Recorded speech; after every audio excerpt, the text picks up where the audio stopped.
الله وبركاته.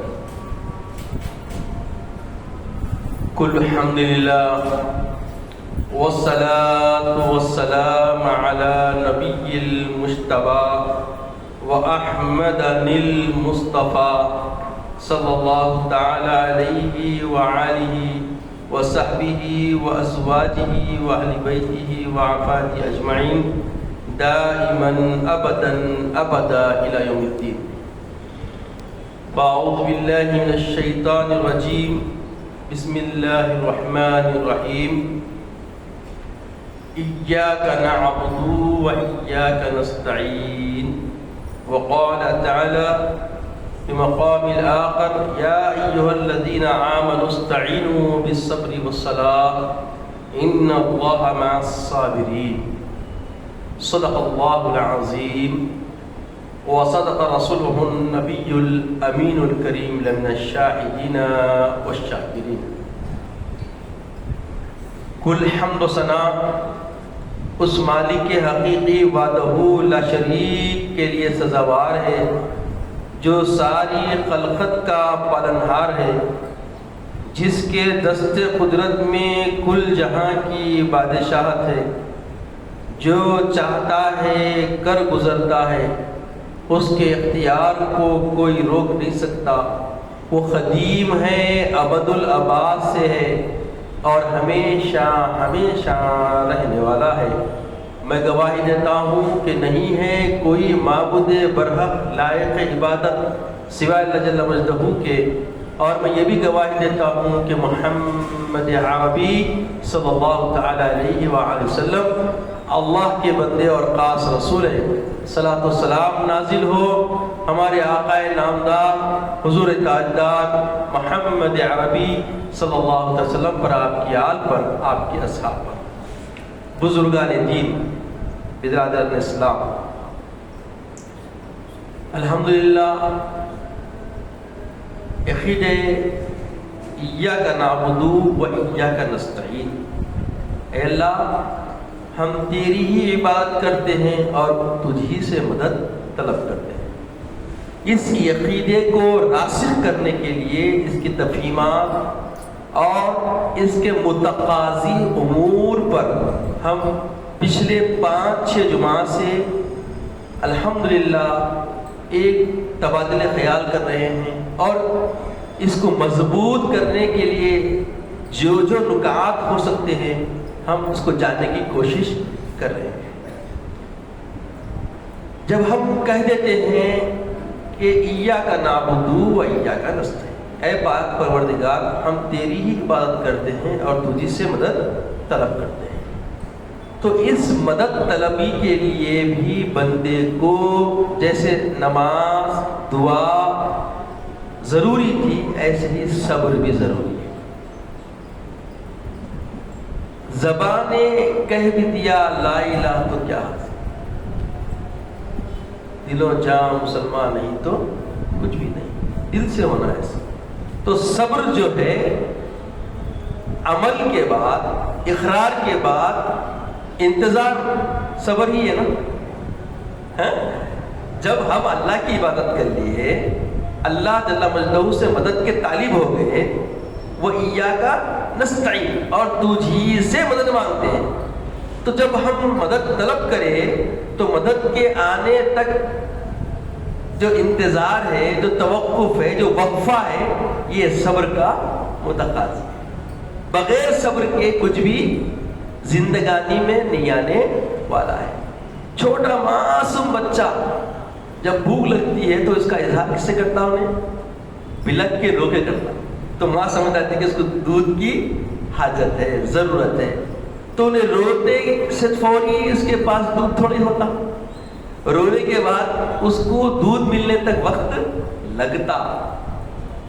تو ایسے ہی بندگان خدا جب دعا مانگتے ہیں، ایاک نعبد و ایاک نستعین جب کہتے ہیں، تو جل مجدہ بندے کی طلب پسند آتی ہے، دیکھتا ہے، اور اس کے مختلف زاویے اپنے پیغمبر، اپنے محب، اپنے محبوب محمد عربی صلی اللہ علیہ وسلم خاتم النبیین والرسول رحمت العالمین کے ذریعے اللہ نے ہم کو عنایت فرمایا کہ کچھ اللہ کے اپنے منشے ہیں اور وہ منشے کے مطابق فیصلہ فرماتا ہے.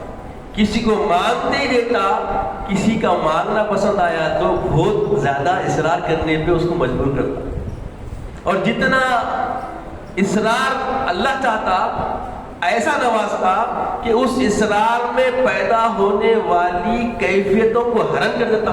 جب ملتی تو بندہ بالکل جو مصیبتیں آئی تھی اس کا کوئی خیال بھی باقی زندگی میں آگے نہیں رہتا.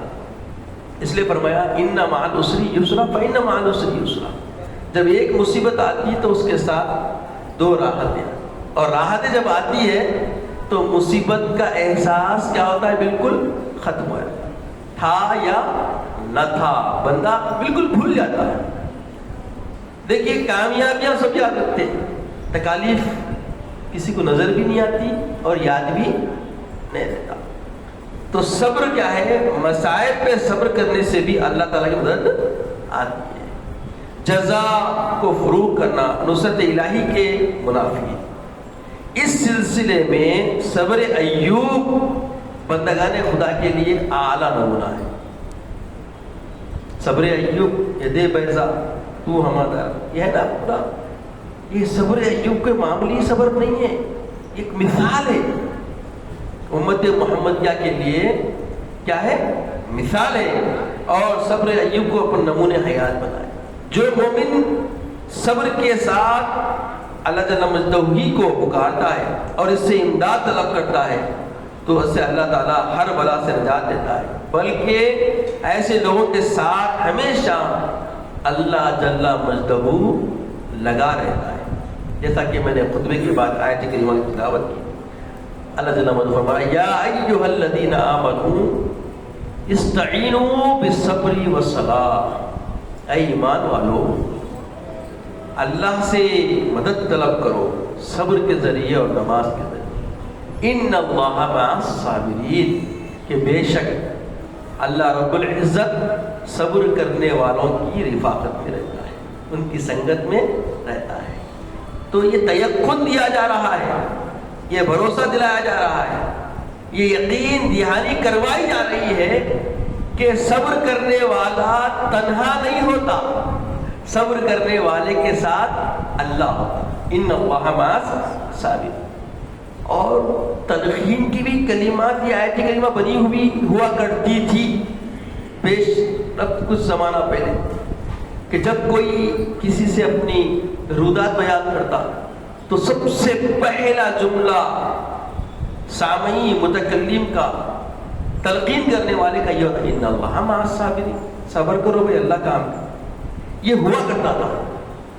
اب لوگ مادی پرست ہو گئے, مادیت کی طرف پڑھ رہے ہیں, تو ان کے پیش نظر ہمیشہ اسباب ہے. یاد رکھیں اسباب ترک کرنا توکل نہیں ہے, اسباب کو مہیا کر کے اسباب پہ انحصار نہیں کرنا, اسباب اختیار کرنا, مگر صبر اور انحصار اللہ کی طرف کرنا, مسبب پہ کرنا. مسبب پہ جب کرتا ہے بندہ بہت اللہ تعالیٰ اس سے خوش ہوتا ہے. اللہ کو بہت لبھاتا یہ ادا بندے کی. کون سی ادا؟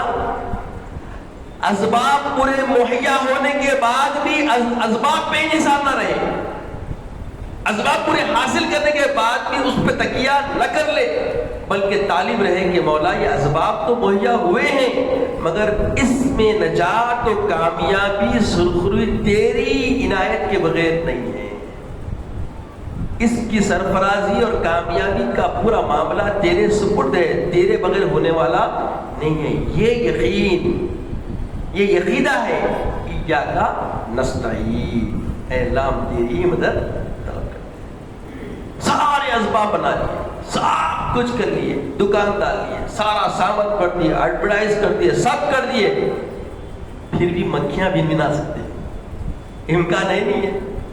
کئی لوگ شٹر اٹھاتے بہت بڑے یہ جو, اور یاد رکھیے یہ امتحان کی گھڑیاں ہوتی, جیسا کہ آپ حضرات اس ابتدا سے سن رہے ہیں. خوشی اور غمی میں، خوشی غمی کے ساتھ امتحان بھی لگا رہتا ہے. خوشی غمی کے ساتھ امتحان بھی لگا رہتا ہے. حد سے زیادہ خوشی میں تجاوز نہ کر جانا اور حد سے زیادہ غم میں بالکل نا امید بھی نہ ہونا، یہ قرین ایمان ہے. یہ قرین ایمان ہے. حد سے زیادہ تکلیف آ گئی، ایذا آ گئی، مصیبت آ گئی تو آپ امید خدا بندی کبھی اس کے وابستگی سے کبھی بھی دستبردار نہیں ہونا. اور کامیابیاں، سرفرازیاں، خوشیاں، شادمانیاں گھر آ گئی تو بغاوت میں نہیں آنا، اس کے عوامل سے آگے نہیں نکلنا. اور یہی سب کچھ ہم آج کر رہے ہیں. کس کی زندگانی ایسی ہے، جس کی کہانی ایسی نہیں ہے کہ خوشی میں بغاوت کر رہا ہے اور تکلیف میں نا امیدی کا اظہار کر رہا ہے. ہائے ہائے اللہ کتنی مصیبت لائے، نعوذ باللہ نعوذ باللہ.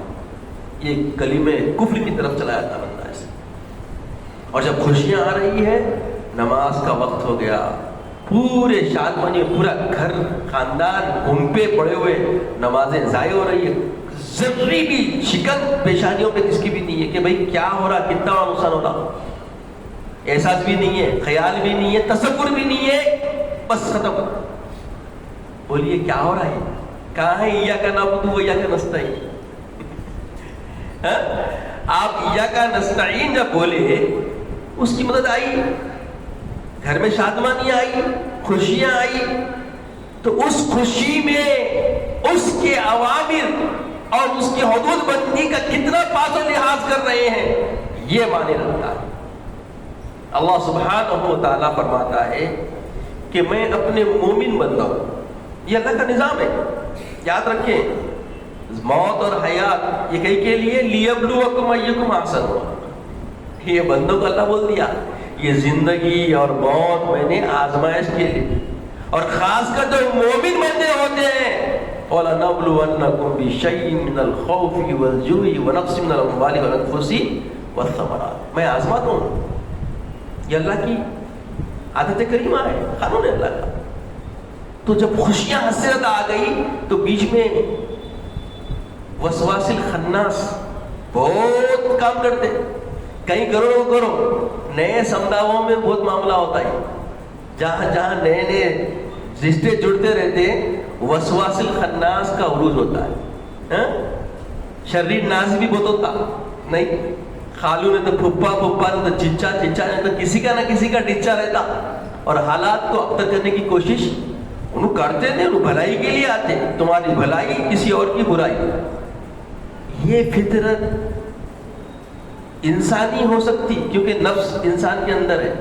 وما ابرئ النفس، نفس سے کوئی بری نہیں ہے، مگر ایمانی نہیں ہوتی.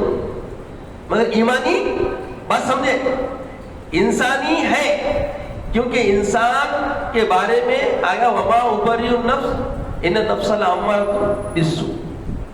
حضرت یوسف علیہ السلام پاک دامن، جس کی ایمان، حیا اور اللہ کی قربت کے معاملے میں قرآن بیان کر رہا ہے. بشریت کی کامل زندگی کا ایک قرینہ جس کے اوپر بہت کچھ ہو سکتا ہے. حضرت محدث زکن علیہ الرحمہ جو بانی جامعہ کے خاص شاگرد رشید ہیں، یہ بڑے بزرگوں کے دین ہیں. حضرت سورہ یوسف کی تفسیر بڑے اچھے انداز میں فرمائے. بتاتے ہیں کہ بھائی انسان کی حقیقت کو بیان کرتی ہے اس آیت میں کہ حقیقت میں انسان کی سنگت میں انسان کے ساتھ جو تسلط نفس ہے وہ نفس کیا ہے؟ امارہ ہے. اور اس کی فطرت کیا ہے، اس کی حقیقت کیا ہے، اس کا نظام زندگانی کیا ہے، اس کا پنپنا اور اس کا رہنے کا معیار کیا ہے. تو بولے وہ ہمیشہ برائی کی طرف لے کے جاتا، امارۃ بالسوء، برائی کی طرف کھینچ کے لے آتا. تو یہ جو انسان جو ہوتے ہیں شیطان، جو سورہ ناس میں اس کا تذکرہ ہے، یہ ایسے موقع پہ دکھتے. اماں کچھ نہیں بول رہی، بابا کچھ نہیں بول رہے، نہیں وہ چار یار بول دیے، دجالی دعوت دے دیے، دجال کا قصہ آ گیا، ڈوم ڈوم ڈوم. کس کے اوقات خراب ہو رہے، نمازیں جاری، روڈ پہ تماشا، اس کو خوشی سمجھ رہے، نہیں سمجھ رہے. روڈ، یہ خوشیاں روڈ پہ چھپنے والی، روڈ چھاپ لوگ جو بولتے نا پہلے سمجھ میں نہیں آتا تھا، اب سمجھ میں آ رہا، یہی ہے وہ اعلیٰ ظرف کے لوگ، اعلیٰ نسب و حسب کے لوگ کبھی اس چیز کی طرف توجہ نہیں کرتے. پہلے حرام خور ہوا کرتے تھے بہت سارے لوگ، خالی سینا مار کے نوٹا نکال لیتے تھے، نہ کام کرتے تھے نہ کچھ، نہ بھی سکتے تھے. حرام خوری بہت تھی ان کے پاس، اس لیے ان کے شعار بھی روڈ کے تھے. اب وہی طریقہ چلنے والا نہیں. یہ گانا بجانا یہ سب کیا ہے؟ دجالی فتنے. دیکھنے میں آ رہا کہ جو امت کے لیے نمونے پائے زندگیاں جس کی، جو بڑے بڑے بہت بڑے بڑے اللہ والوں کے در سے ان کی آل پھیلاتی ہے، ایسے لوگ بھی اس میں لگ گئے. تو یہ کیا ہے؟ وسواسی خناس، من شر الوسواس الخناس الذی یوسوس فی صدور الناس. ڈال دیا سینے میں، گھیر لیا. بھائی تم اعلیٰ نسب ہے تو تم اعلیٰ کاما کر سکتے. یہ اعلیٰ کام ہے، کوسا اعلیٰ کام ہے؟ روڈ پہ پھرنا، روڈ پہ حالات برے کر لے کے نمونے بن کے پھرنا، روڈ پہ ناچ لیتے ہوئے. کیا بھائی اتنے اچھے کپڑے پہنے، سب کرے، مگر کر رہے کیا آپ سمجھ پا رہے بات کو؟ میں سمجھا سکتا ہوں. یہ فتنہ ختم ہوا تھا تقریباً، پھر پلٹ کے آ رہا. کیا کیا ہوتا دیکھو آپ.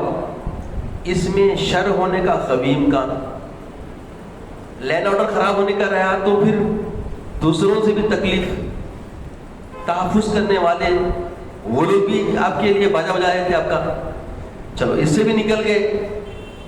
تو خوی امکان ہے کہ روڈ چلنے والوں کو آپ تکلیف دے دیں.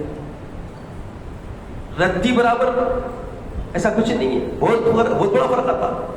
چلیے اس کو بھی ہٹا دیے آپ، تو آپ میں ہی کچھ بے حیا لوگوں کو موقع دے رہے آپ، آؤ ہمارے لیے تکلیف کا ذریعہ بنو. یہ شروع ہو کے ختم ہوئے تک بغیر نوک جھوک کے کوئی ضمانت دے سکتا ہے؟ اس کی دے سکتا کوئی ضمانت؟ ایک ایگزامپل ہے زندگی کا کہ خدا کے اوامر اور رسول کے منہیات کی خلاف ورزی کرنے میں کتنی نوک جھوک دیکھیے آپ، کتنے خسارے ہونے کے امکانات ہیں. آپ تصور کیجئے. تو ایسے ہی کئی امور ہیں.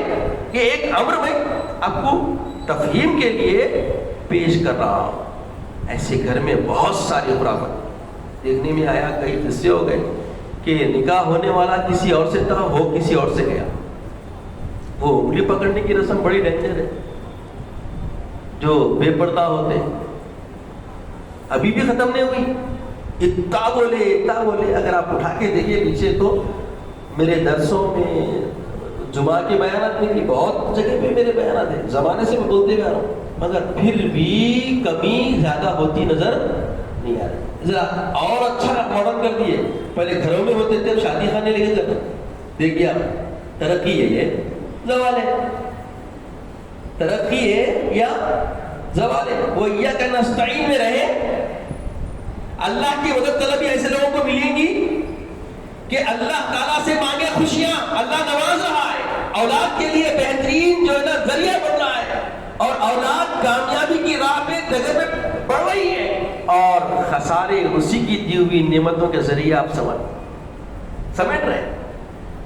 خسارے انسان خود کھینچتا، اپنی طرف بلاتا. اس لیے بولے کہ ان الانسان لفی خسر، بے شک انسان خسارے میں. کیوں؟ انسان کی فطرت کیا ہے؟ ان النفس لامارۃ بالسوء. یہ ہے انسان کی فطرت. تو انسان اپنی فطرت سے عاجز ہو جاتا. تو یہ فطرت پہ قابو پانے کا نام، اس نفس پہ پوری تقویت کے ساتھ اپنے آپ کی برتری حاصل کرنے کا نام ایمان. وَإِيَّاكَ نَسْتَعِينُ یہی چاہتا ہے. یہ عقیدہ ایاک نستعین جو ہے، اللہ کی مدد طلبی جب لیتے ہیں تو ہر حال میں خوش ہے وہ جنہیں الفت خدا کی ہے. ہر حال میں خوش ہے وہ جنہیں الفت خدا کی ہے. میرا نہیں ہے سر، یہ امانت خدا کی. یہ سب سے بڑی زندگی جسم میں کیا ہے؟ سر ہے. سر جب نیاز بندی سے جھکتا ہے تو دل بھی جھک جانا، تخیل بھی جھک جانا. بولتے نہیں بھائی گھر میں فلاں سفلاں تو نہیں بول رہی، مگر فلاں نہیں مان رہا. کئی معاملات میں، ایک معاملہ نہیں، دو معاملے نہیں، ایسے کئی معاملے ہیں۔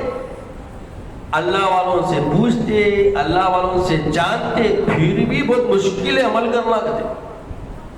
ایک اچھا سیکھ لیے عورتیں خاص کر، میں اس سے پہلے بولا تو صاحب اللہ میں متنبع کرے، مجھ سے ایسا نہیں بولنا، مجھ سے میں بول دیا تھا ایک بات بولا اس کو، پھر میں اس لیے تنبیہاً بتا رہا ہوں، چنڈال بولے تو حضرت بولے کیا بھائی شیطان بول دیا۔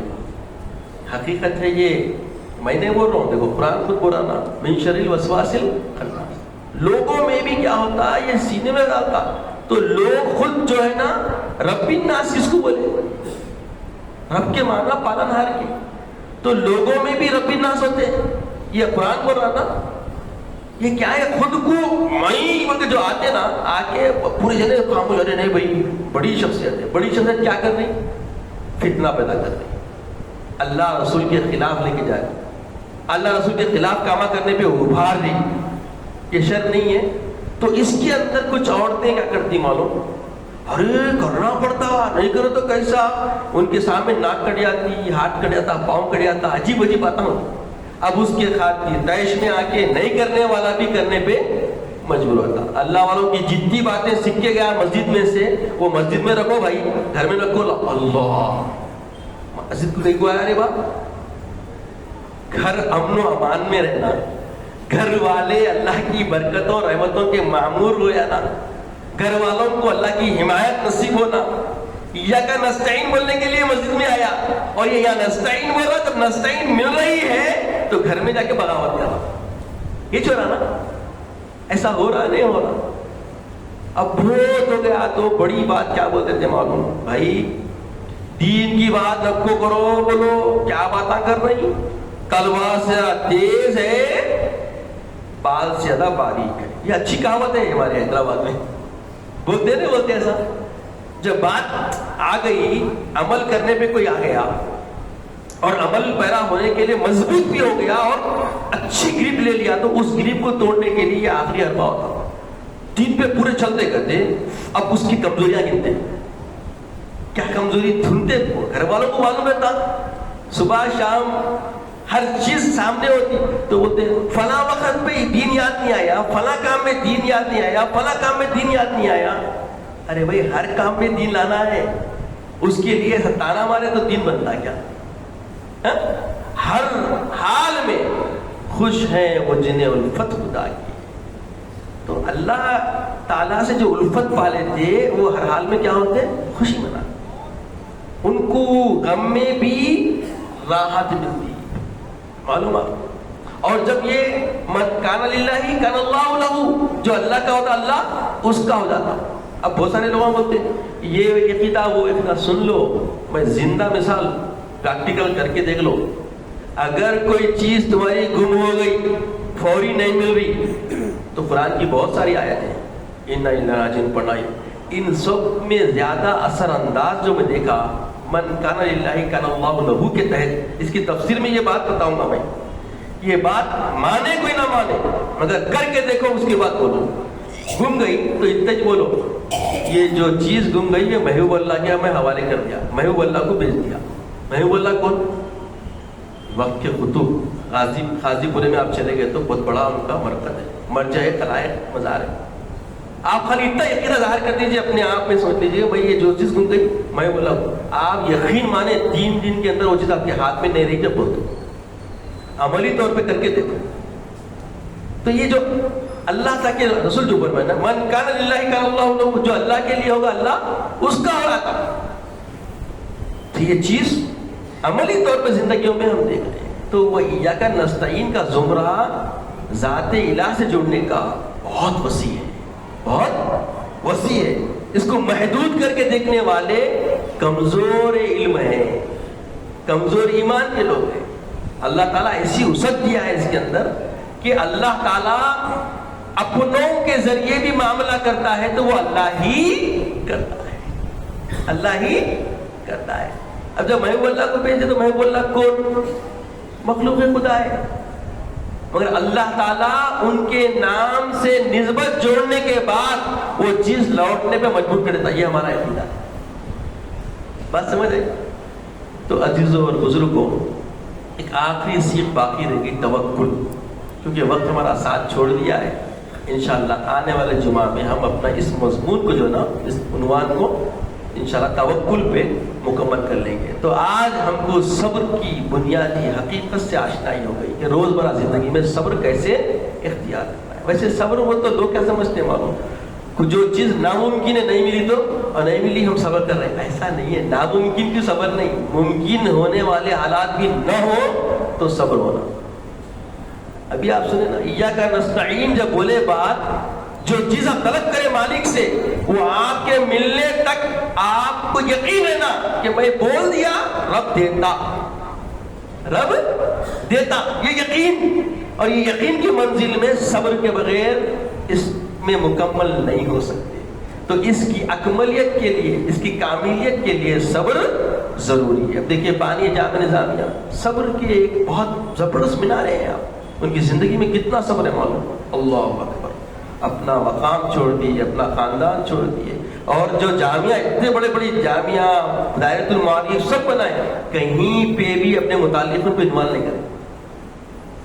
کہیں پہ بھی اپنے متعلقین کو انوالو نہیں کرے، بلکہ جو وہاں پہ ان کے توسل سے جو لوگ بنے انہی کو اس کا ذمہ دار بناتے چلے گئے. اور آج بھی جامع نظامیہ، دائرۃ المعارف قائم ہے. تو یہ صبر ہی کا نتیجہ ہے. اور توکل پہ قائم کرے تھے جامع نظامیہ، آج بھی اپنی آب و تاب کے ساتھ وہ امت کی خدمت کر رہا ہے. تو جو یہ قرینے ہیں، یہ اس لیے میں بول رہا ہوں کہ آنے والی 24 تاریخ کو 29 جمادی الاولیٰ کو حضرت کا 108واں عرس ہے. آپ ضرور تشریف لے جائیے. اللہ والوں کی ایسے محفلوں میں جانے سے ہم کو بھی صبر کی، استقامت کی تلقین ملتی، ان کی زندگی کا قرینہ معلوم ہوتا، تو جینے کا سلیقہ ہم کو نصیب ہوتا. اور ہفتے کے دن چندر بادری میں کوئی شادی خانہ ہے فلٹر کے بازو، وہاں پہ علماء نظامیہ کے تحت ایک جلسہ بھی رکھے حضرت کی سیرت بیان کرنے کے لیے. شرکت کیجیے، آپ کو فائدہ حاصل ہوگا. تو بہرکیف عرض کرنا یہ ہے کہ ان لوگوں کے، ایسے اللہ والوں کی زندگی دیکھے جو صبر کر کے اپنی زندگی میں استقامت سے رہے، تو ہم کو بھی ساہس ملتی ہے کہ بھائی خوشیوں میں، غموں میں اللہ اور اس کے رسول کے منہیات و اوامر کا خیال رکھنا، یہی اصل بندگی کا قرینہ و طریقہ ہے. اللہ تعالیٰ سے دعا ہے کہ یا العالمین ہمیں نیک توفیق عطا فرما، نیک ہدایت عطا فرما. مولا ایاک نعبد و ایاک نستعین کے رموز سے ہمیں آشنائی عطا فرما، ہمارے سینے کو شرح فرما. مولا ہمیں علم نافع عطا فرما، عزت کی اسلام کی زندگی عطا فرما، خاتمہ بالخیر فرما، وقت رضا کلمہ طیبہ عطا فرما. اپنے حبیب پاک صلی اللہ علیہ وسلم کا دیدار عطا فرما. سبحان اللہ و بحمدہ، سبحان اللہ العظیم، والحمد للہ رب العالمین. حضرات